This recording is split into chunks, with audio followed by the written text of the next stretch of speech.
My name is John Jacobs. I'm the Vice President of Estimating at COMANCO Environmental Corporation.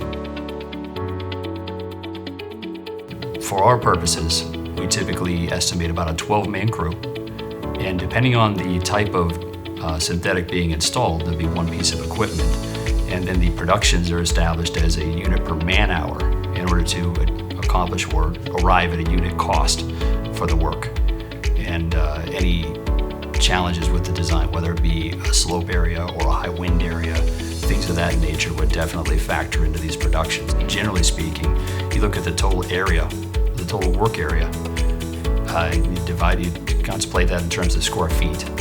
You apply a certain number of crew members, and you think about this in terms of units per man-hour, and then you can arrive at a total duration, and that duration helps you arrive at the total cost, or arrive at the total cost for installation.